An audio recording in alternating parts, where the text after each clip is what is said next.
Espace TV, le 22h.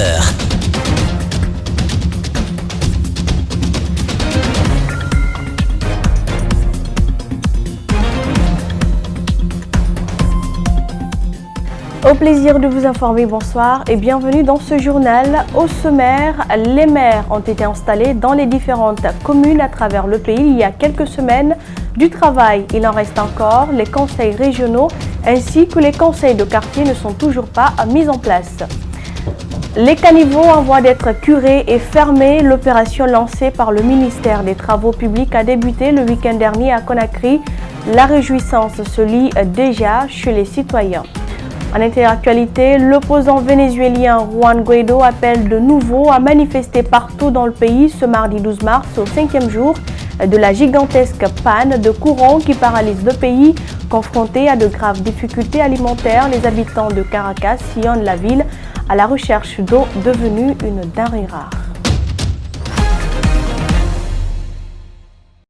Bonsoir à tous. Depuis quelques semaines, la Guinée a fini d'installer les maires, mais il n'y a pas de quoi être trop fier, car les conseils régionaux ne sont pas mis en place, les conseils de quartier ne sont pas non plus renouvelés, pas de communication autour, aucune date aussi n'est déterminée pour la mise en place des conseils régionaux. Combien de temps faut-il attendre? L'impatience risque de gagner les différents partis de l'opposition. Reportage Mamadou Saliba et Yacouba Traoré. Il a fallu faire beaucoup de sacrifices, se battre, parfois physiquement, détruire des biens pour réussir enfin à installer les maires. Malgré tout, ce n'est pas le moment de crier victoire car les conseils régionaux ne sont pas mis en place et le bloc libéral commence déjà à s'impatienter. Et ces conseils régionaux, normalement, devraient prendre fonction avec les maires parce qu'ils ont un mandat juridique et technique. Ils appuient les communes techniquement et juridiquement. Pour nous, même un jour de retard pour la mise en place des conseils régionaux, nous trouvons que trop c'est trop. Nous devons finir avec ces élections-là. Nous sommes en train de marquer l'histoire avec ces élections locales. Mais pour Dr Salubela, président du parti AFIA et allié du pouvoir, il n'y a pas de quoi s'inquiéter. La mise en place des conseils régionaux n'est qu'une question de temps. Et rassurez-vous que c'est quelque chose d'important. Et ça va défrayer la chronique et c'est encore la démocratie qui va gagner. Et je vous assure que l'activité sera faite conformément aux règles de l'art. Si Dr Salubela est convaincu de la mise en place prochaine des conseils régionaux, Aboubakar Souma, qui dénonce la nouvelle loi électorale, rassure que tout ne sera pas facile, surtout pour les conseils de quartier. Là où les choses vont se compliquer davantage, c'est lorsqu'il sera question de mettre en place les conseils de quartier ou les conseils de district. Ça serait beaucoup plus compliqué que ce que nous avons connu au niveau des exécutifs communaux ou des exécutifs régionaux ou des conseils régionaux. Comment ça va être compliqué? Parce que chacun veut contrôler tout. Tout est devenu politique dans notre pays. Les Guinéens étaient trop nostalgiques des élections. Aujourd'hui, ils se demandent comment en finir. La récente sortie médiatique de Baraka Filan Traoré sur sa relation avec le ministre de l'administration du territoire suscite des réactions. Les jeunes leaders du parti au pouvoir l'invitent à la table de négociation. Mamadou Kalisso commente les images de Abou Koriakoum. L'ancien gouverneur de Farana ne tisse plus le même coton avec le général Bourema Condé. Filan Traoré affirme qu'il ne va plus jamais travailler avec l'actuel ministre de l'administration du territoire. Les jeunes leaders du parti au pouvoir invitent les protagonistes au dialogue afin de laver le linge sale en famille. Notre main est ouverte à tout le monde. Vous ne voyez pas, même le samedi passé, il y avait des partis qui sont venus adhérer. Le rassemblement du peuple guinéen, nous voulons rassembler tous les peuples de Guinée pour un seul objectif, celui de développer notre pays, la Guinée. Ces jeunes invitent les militants à mettre leurs intérêts personnels et égoïstes de côté, à resserrer les rangs derrière leurs mentors. Si vous constatez les travaux, les différents chantiers qu'il a réalisés, il a touché toutes les régions. Il n'a pas dit ici c'est ma fièvre ou ici non, non, non. Quand tu vas aujourd'hui en Haute-Guinée, la même chose en forêt, la même chose en Moyenne-Guinée, la même chose en Basse-Côte.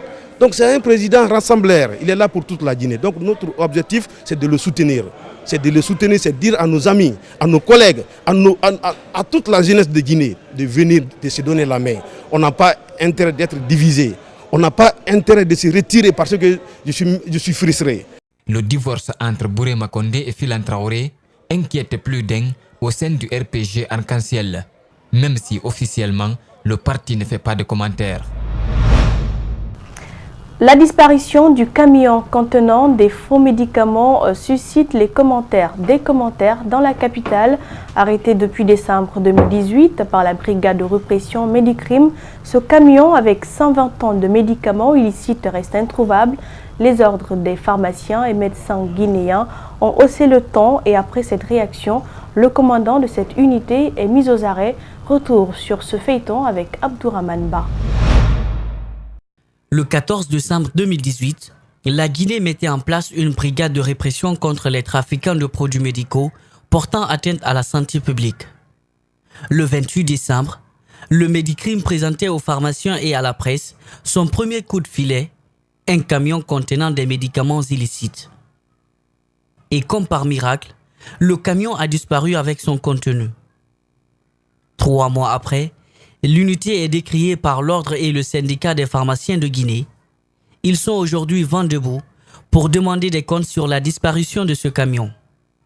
Ce week-end, ils ont menacé de recourir à la fermeture de toutes les pharmacies si lumière n'est pas faite sur cette affaire. L'appel semble être pris au sérieux car selon le site Guinée Panorama, le commandant de la brigade Medicrime, colonel Fougué Camara, a été mis sous les verrous lundi soir sur instruction du haut commandement de la gendarmerie nationale. Mais en attendant une procédure judiciaire à long terme, où sont passées les 120 tonnes de faux médicaments que transportait ce camion? Certaines sources indiquent que ces produits pharmaceutiques sont d'une valeur marchande de 33 milliards de francs guinéens. Et le réseau des associations des commerçants, entrepreneurs, amis et marchands de Guinée étaient prêts à vider leurs poches pour faire passer la marchandise au péril de la santé publique. 500 millions de francs guinéens auraient été mis sur la table du commandant de la brigade Medicrime, qui n'aurait sans doute pas laissé passer l'occasion unique. Le camion reste introuvable. Si les associations de médecins et pharmaciens mettent tout en œuvre pour que lumière soit faite sur cette affaire, ce sont des millions de Guinéens qui restent aujourd'hui exposés au risque de consommation de produits dangereux pour la santé publique. D'après les statistiques, les faux médicaments font 700 000 décès par an dans le monde, tout en compromettant l'efficacité des autres médicaments de qualité. L'opération de démolition des maisons à Kapororaï a repris ce mardi. Plusieurs habitations de la zone Kipé 2 ont été détruites dans la matinée. Certaines contenaient encore des meubles. Comme depuis le début, les déguerpis dénoncent la manière employée par le gouvernement qui n'attend plus négocier. Malik Sangiana Kamara, Aboubakar Din Kamara. Kipé 2, zone occupée par les particuliers. Le ministère de la Ville et de l'Aménagement, dans sa dynamique de récupération des domaines de l'État, a donné l'ordre de déguerpir les occupants. Les machines sont en action sur les lieux. Aucune habitation marquée n'est épargnée. Je me demande d'abord pourquoi l'État n'a pas donné avertissement de quitter les lieux sans avertissement. C'est misérable. Est-ce que vous pensez que vous allez pouvoir continuer les cours cette année? Non, je ne peux pas. Je ne peux pas parce qu'on a eu des maisons à cimenterie. Je ne peux pas quitter là-bas de venir ici. Cette année-là, c'est perdu d'abord. En plus des habitations démolies, des garages aussi et tout autre encombrant physique qui se trouvent sur le site.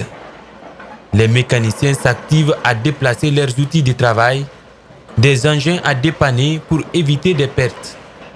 En moins d'une heure d'opération, le quartier change de visage.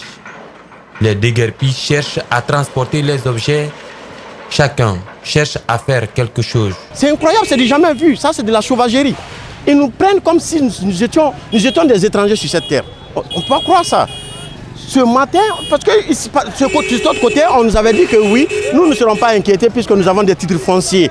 Et ce beau matin, les croix que vous voyez sur les endroits ont été déposées ce matin-là. À peine moins de 2 heures encore, ils viennent casser. Cette opération de déguerpissement se poursuit de plus belle, sécurisée par les agents de la gendarmerie nationale. L'enfant, le fruit du mariage, c'est la conception africaine et encore guinéenne.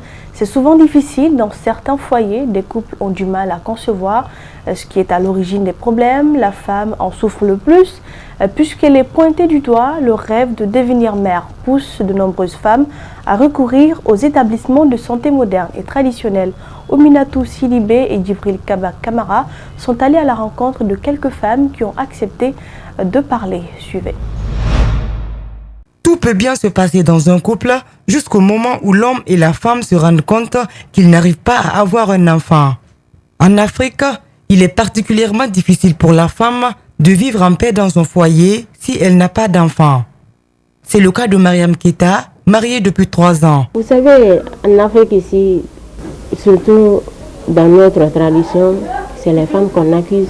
C'est à cause de ça que je me suis débrouillée pour venir à l'hôpital pour voir ce qui ne va pas. Si on a commencé le traitement, ça fait au moins 2 mois comme ça. J'essaie d'avoir un enfant, ou bien beaucoup même, parce que c'est ça, quand on n'a pas là, on a envie de voir beaucoup. Après plusieurs tentatives avec la médecine traditionnelle, Mariam décide de voir un gynécologue. Dr Nunke Konaté l'a d'abord soumise à un traitement pour comprendre les causes de son infertilité. Je l'ai dit d'abord, l'allemand le plus palpable d'abord c'est au niveau de son corps. Elle a un problème là-bas. Chez moi ici, les traitements, il y a une durée. Donc quand je traite une femme, les causes quand même que je crois être à la base de sa stérilité, si je regarde son infertilité, si je traite ces causes, et que jusqu'à présent qu'elle n'a eu pas d'avoir d'enfant, je convoque son mari par la suite. Selon Dr Konaté, plusieurs raisons peuvent empêcher la femme de concevoir. La plupart des femmes, quand ils viennent en traitement, on connaît qu'il y a des causes qu'on cible, telles que les problèmes de col, les infections. Donc, et en plus aussi, dans leurs antécédents aussi, on leur demande s'il n'y a pas un cas d'avortement, de prise des contraceptifs en général. Donc c'est ce qu'on essaie de combattre d'abord et avec les médicaments aussi à l'appui. Comme elle, Dr Nunke Konaté reçoit une dizaine de femmes par jour confrontées à ce problème. Parmi elles, le rêve de certaines se réalise après un traitement. Arrivé ici, il avait fait des consultations, j'avais tellement de problèmes. Mon col aussi était fermé, je ne savais pas. Maintenant, arrivé ici, il m'avait fait la consultation et le résultat était positif. J'ai été content, j'ai même pleuré ce jour-là. Sekou Balato vit depuis 2 ans avec sa femme et toujours pas d'enfant. Il est venu prendre rendez-vous pour elle dans cette clinique. Il demande aux hommes d'éviter toute pression sur leurs femmes qui supportent déjà mal de vivre sans enfant. Bon, mon sentiment est que c'est pour avoir un enfant, parce que quand on se marie, c'est l'objectif principal d'un homme et une femme dans un foyer. C'est grâce à la recommandation de monsieur. Les femmes qui ne parviennent pas à concevoir ne doivent pas vivre cela comme un drame, conseille Sekou Balato.